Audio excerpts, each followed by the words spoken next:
नमस्कार, आप देख रहे हैं सबलाइन न्यूज़। दोस्तों, जैसे कि बिहार में आपने देखा कि पहला जो फ़ेज़ था चुनाव का, यानी कि एक सक्सेसफुल तरीके से शांतिपूर्वक हो गया। और आफ्टर लॉन्ग टाइम कम से कम तो 3 चुनाव के बाद ऐसी तस्वीर सामने आई है, जहाँ पर महिलाओं ने बहुत ज़्यादा वोट किया है और ऑलमोस्ट 65% प्लस वोटिंग हुआ है, जो 70 के आसपास में ये रेंज बताया जा रहा है। लेकिन सबसे चौंकाने वाली बात ये है कि अचानक ये बदलाव कैसे आया? तो इसमें लोगों का जो कहना है, अनुमान है, जो पॉलिटिकल स्ट्रैटेजिक होते हैं, उन लोगों का भी ये मानना है कि इसमें 2 चीज़ें हो सकती हैं। कहीं ऐसा तो नहीं कि जो एसआरआई बिहार में एसआईआर जो हुआ था, उसका कुछ इफ़ेक्ट है? यानी एसआईआर में कोई wrong form fill up, wrong data prepare किए गए थे और जिसकी वजह से ये इतना बड़ा बदलाव देखने को मिल रहा है। या फिर वाक़ई में लोगों ने इस बार बहुत ज़्यादा चढ़-बढ़ के वोट किया है। अगर आप बात करें कि उसके रीज़न जो है, वो ये है कि अभी सरकार में बहुत बड़ा बदलाव वाली उम्मीद के साथ किया है, या कुछ जो सीमावर्ती क्षेत्र है, जहाँ पर एनआरसी एसआईआर के दौर में एनआरसी की शक्ल बताया जा रहा था कि ये एसआईआर नहीं बल्कि एनआरसी है। उसके इफ़ेक्ट का ये असर है।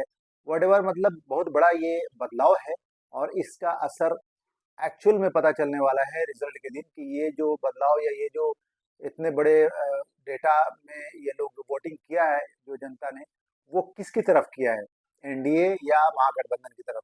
तो ये बड़ा सवाल है।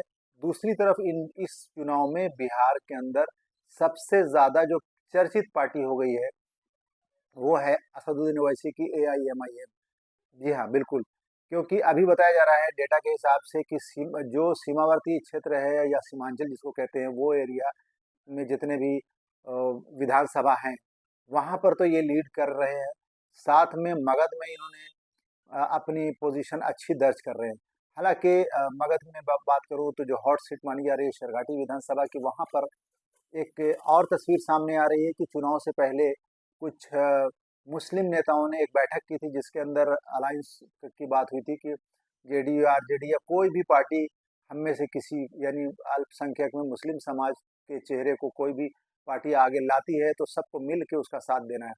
और बाद में वो टूट गया, और टूट इस तरीके से गया कि जिस तरीके से एआईएमआईएम को ने वोट दी, एमआईएम ने टिकट दिया शान अली खान को, जेडीयू देने वाली थी वारिस अली खान को, लेकिन उनको नहीं मिल पाया। और आरजेडी देने वाली थी लड्डन खान या सैयद वसीम को, लेकिन वसीम को भी आरजेडी ने नहीं दिया और लड्डन खान को भी नहीं दिया। बाद में लड्डन खान ने आरजेडी की, आई मीन जेजेडी, यानी कि तेज प्रताप यादव की पार्टी से टिकट लिया और फिर नॉमिनेशन किया और नॉमिनेशन रद्द हो जाता है। वापस फिर वो आरजेडी में शामिल हो जाते हैं। एक तो ये तस्वीर आई, और लड्डन खान का ये हो गया, और वसीम ने कंटिन्यू आरजेडी को किया। तो ये लोग ने जो पुराने वादे किए थे कि हमारे अल्पसंख्यक समाज में से जो भी किसी को एक वोट, आई मीन टिकट मिलेगी, उसका साथ देंगे, तो अभी फिलहाल ये लोग में से कोई भी उनका साथ नहीं दे रहे हैं। यानी शान अली खान, एमआईएम के जो कैंडिडेट हैं, उनका ना लड्डन खान, ना वसीम, ना और भी जितने मुस्लिम लोग हैं जो आरजेडी और गठबंधन यानी एनडीए को सपोर्ट कर रहे हैं, वो लोग अपनी राह पे ही चल रहे हैं। उन्होंने जो कमिटमेंट किया था उसको फुलफिल कर नहीं रहे।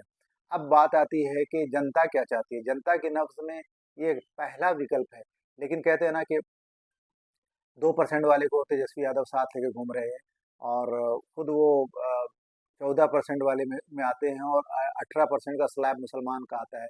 लेकिन मुसलमानों का मसला ये हो रहा है कि ये 18% एकजुट नहीं है। एकजुट अगर हो जाए ना तो उनका खुद चीफ मिनिस्टर हो। ये 18% 18 जगह बढ़ गई है लिटरली।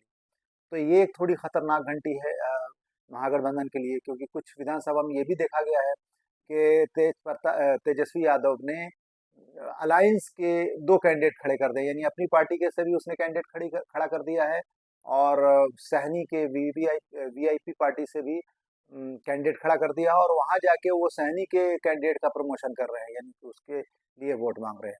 दूसरी तरफ एक और विधानसभा में सेम चीज आई कि कांग्रेस का भी कैंडिडेट है और दूसरी पार्टी महागठबंधन के का भी दूसरी पार्टी का कैंडिडेट है। तो ये बड़ा कंफ्यूजन वाला सिचुएशन महागठबंधन ने कुछ विधानसभा में कर दिया है।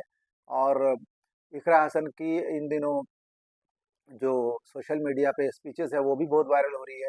वो कहती हैं कि आप क्या सरकार बना पाएंगे, यानी एमआईएम को टारगेट करके। तो एमआईएम वाले ये जवाब दे रहे हैं कि जब मालेगांव में भिवंडी में आप वर्क करने गए थे, यानी कि आप मीन्स की समाजवादी पार्टी यानी अखिलेश यादव वगैरह, तो क्या आपकी पोजीशन थी महाराष्ट्र में सरकार बनाने की?